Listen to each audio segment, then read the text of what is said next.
बहुत लोगों के डाउट थे कि बिल मित्रा ऐप पे स्टॉक आइटम क्रिएट बिल कैसे क्रिएट करना है या फिर गोल्ड रेट कैसे अपडेट करना है।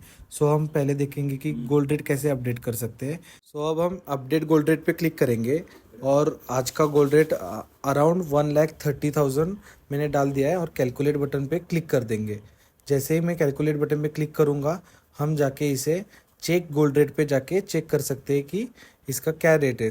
इसके अकॉर्डिंगली 916 का अलग रेट, 883 का अलग रेट और 75 का अलग रेट देखने को मिल सकता है हमें। अब हम देखेंगे कि स्टॉक अपडेट कैसे करना है। स्टॉक अपडेट करने के लिए पहले स्टॉक पे जाके हमें स्टॉक का नेम, रिंग, स्टॉक की क्वांटिटी, स्टॉक का टाइप, कितना वेट का स्टॉक है, उसका नेट वेट कितना है, ग्रॉस वेट कितना है और वेट का यूनिट ग्राम सेलेक्ट कर लेंगे और उसका जो टोटल अमाउंट होता है वो डाल देंगे, जिससे हम आइटम क्रिएट कर सकते हैं उस स्टॉक का। हमने यहाँ पे 1,20,000 इसका 10 ग्राम वेट का टोटल अमाउंट ऐड कर दिया है। इससे कुछ ज़्यादा फर्क नहीं पड़ता है, प्रॉफिट एंड लॉस रिपोर्ट में काम आता है। इसके बाद हम जैसे रिफ्रेश करेंगे तो हमें स्टॉक देखने को मिल जाएगा। इसके बाद की नेक्स्ट प्रोसेस होगी आइटम क्रिएशन। यहाँ पे हम अब देख सकते हैं हमारा स्टॉक क्रिएट हो गया है। अब हम आइटम क्रिएट करेंगे जिस स्टॉक का हमने बनाया है। रिंग हमारा आइटम का नेम रहेगा, गोल्ड में हमने स्टॉक बनाया था। डिस्क्रिप्शन नहीं डाला तो भी चल सकता है, यहाँ पे मैं डाल देता हूँ गोल्ड रिंग करके। नीचे हमें हमारा शॉप का नेम दिख जाएगा। स्टॉक आइटम रिंग और क्वांटिटी हमने जो ऐड किए वो डालने के बाद हमारा आइटम क्रिएट हो जाएगा। रिफ्रेश करने के बाद हमें हमारा आइटम दिख सकता है और हम वहाँ पे इमेज भी ऐड कर सकते हैं। जैसे ही हमारा स्टॉक और आइटम क्रिएट हो गया हम इससे बिल बना सकते हैं। ये हमारा बन गया एक शॉप का लेआउट कि हमारे पास कौन सा आइटम अवेलेबल है। इसके बाद जैसे ही हम कस्टमर आएगा हम एक बिल बना सकते हैं। जैसे हम बिल का बटन ओपन करेंगे वहाँ पे हम कस्टमर का नेम, उसका मोबाइल नंबर, जो उसका मोबाइल नंबर रहेगा वो हम डाल देंगे। उसके बाद एड्रेस, सिटी, पिन कोड भी डाल देंगे। जैसे ही हम पिन कोड डालेंगे यहाँ पे कैटेगरी गोल्ड सिलेक्ट करेंगे, सिल्वर होगी तो सिल्वर जो रहेगा वो। उसके बाद आइटम हमारे पास रिंग था इसलिए रिंग अवेलेबल में दिख गया। रिंग डाल के हम वहाँ पे उसको वेट और ये सब सारी चीज़ें ऐड कर देंगे। जैसे ही हम नेक्स्ट स्क्रीन पे जाए पे यहाँ पे मेकिंग चार्जेस में हमें दो टाइप्स मिल जाएंगे, कैश और परसेंटेज। मैंने परसेंटेज सिलेक्ट कर लिया, 12% मैंने डाल दिया।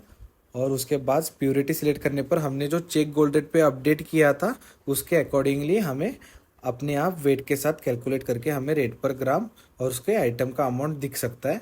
जैसे हम नेक्स्ट स्टेप पे जाएंगे वहाँ पे हम मोड होगी तो हम वहाँ पे डाल सकते हैं। अगर उसने पूरा कैश में किया होगा वो भी डाल सकते हैं। अभी यहाँ पे मैंने 2,000 रुपये का उनका मोड अमाउंट डाल दिया और 10,000 रुपये उन्होंने पे कर दिए, ऐसा डाल दिया है। हमें 14,000 23,000 से माइनस करके दिख रहा है अमाउंट, बैलेंस अमाउंट उनका बचा है। जैसे मैं क्रिएट पे बटन पे क्लिक करूँगा तो हमारा बिल सक्सेसफुली क्रिएट हो जाएगा। और यहाँ पे जो शेयर का ऑप्शन है वहाँ से हम इसका ई बिल जो जनरेट हुआ है उनका पीडीएफ उस कस्टमर को भी भेज सकते हैं या हमारे लिए भी रख सकते हैं।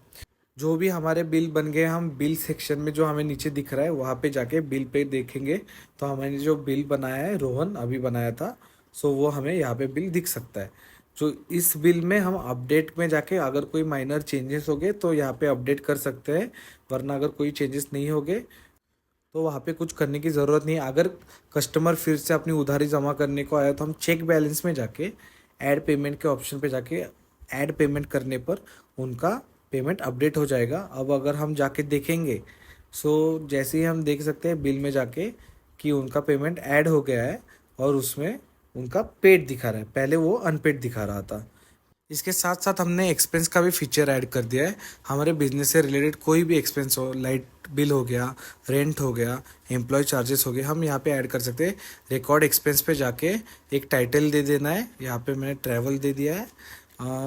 अराउंड आप यहाँ पे 2,000 मैंने डाल दिया था पर मैंने सेव करने चाहा पर उसने कैटेगरी सिलेक्ट करने को बोला। मैंने यहाँ पे रेंट सिलेक्ट करके इसे 20,000 अपडेट कर दिया, मतलब मेरा 20,000 का रेंट मैंने एक्सपेंस में ऐड कर दिया।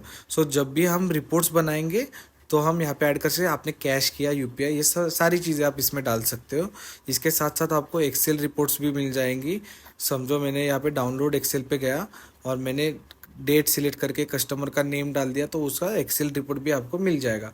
इससे आपको कोई भी रिकॉर्ड एक्सपेंस करना हो तो इश्यूज नहीं आएंगे और लैपटॉप पे भी आपको देखने को मिल जाएगा। अगर किसी कस्टमर ने थोड़ा पैसा ऐड किया है या थोड़ी उधारी जमा करे तो हम चेक बैलेंस में जाके उसे फिर से ऐड कर सकते हैं। ऐड पेमेंट में अगर जाऊंगा तो पेमेंट अमाउंट में अगर उसने बस 6,000 रुपये ऐड किया तो मैं 6,000 क्लिक करके ऐड पेमेंट करूंगा तो उनका अपडेट हो जाएगा। हम देख सकते हैं कि बिल में जाकर उनका 26 अमाउंट अनपेड में 6,000 ऐड हो गया है। नीचे जैसे ही दिखेंगे 10,000 पहले था, अब 6,000 ऐड होके पेड अमाउंट में 16,000 दिखा रहा है। ऐसे ही हम बिल पे जाके प्रिंट बिल का ऑप्शन रहेगा, यहाँ से हम बिल प्रिंट कर सकते हैं। सो ये था आपका एक आइटम क्रिएट करने का ओवरव्यू। ऐसे ही आप सिल्वर में, गोल्ड में, अगर इमिटेशन होगा तो इमिटेशन में, उसके साथ साथ आपको हर आइटम के लिए एक बनाना है स्टॉक और उसे आइटम में अपडेट करना है। जैसे कि चेन हो गया, बैंगल्स हो गए, बहुत सी सारी नेकलेस हो गया, पायल हो गए, ये सारी चीज़ें आप अपडेट कर सकते हो। ये था कंप्लीट प्रोसेस, एक आइटम क्रिएशन और बिल क्रिएशन कैसे करना है और कंप्लीट ओवरव्यू। और ये हमारा डैशबोर्ड है, यहाँ पे हमें कितना पैसा डेबिट किया है, कितना पैसे का बिल बना है, ये सारी चीज़ें आपको यहाँ पे दिख जाएगी। कलम कितने हैं, यूनिक कस्टमर कितने हैं, ये सारे ऑप्शंस इस डैशबोर्ड पे हमें दिख जाएंगे। और गिरवी कैसे अपडेट करना है, कैसे क्रिएट करना है, कैसे इंटरेस्ट डालना है, ये हमने नेक्स्ट वीडियो में एक्सप्लेन किया है। सो अगर आपको गिरवी के बारे में देखना है तो नेक्स्ट वीडियो ज़रूर देखिए। Thank you.